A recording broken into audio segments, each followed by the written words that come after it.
অটোক্যাডে rectangle বক্সের thickness কিভাবে change করবেন খুব সহজভাবে বোঝাবো। সর্বপ্রথম রেক্ট্যাঙ্গেলের শর্টকাট কি এটা আপনাকে জানতে হবে। আর ইসি লেখে এন্টার, কি লেখে এন্টার, আর ইসি লেখে এন্টার, তারপর ডাব্লিউ দিবেন, ডাব্লিউ এন্টার। আমরা চাচ্ছি এটা 3 দেব, অনলি 3 NC, জাস্ট এন্টার দিবেন। 3 দেওয়ার পর এখানে একটা ক্লিক করবেন। এখন মেজারমেন্ট দিবেন, আমরা চাচ্ছি এদিকে 5 ফিট হবে, কোমা আর একদিকে 3 ফিট। এই একটা বক্স নিলাম।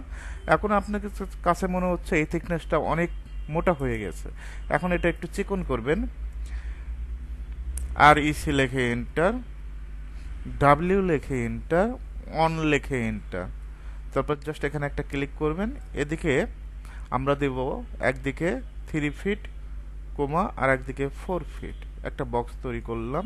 আর একটু চিকন করতে চাচ্ছেন, আর ইসি লেখে এন্টার। জাস্ট থিকনেসের ক্লাস কিভাবে চেঞ্জ করে এটার উপরেই বুঝাবো। আর ইসি লেখে এন্টার, ডাব্লিউ লেখে এন্টার, 0.6 লেখে এন্টার। জাস্ট ক্লিক করবেন। এদিকে আমরা 1 ফিট, কোমা আর একদিকে 1 ফিট দিয়ে দিব।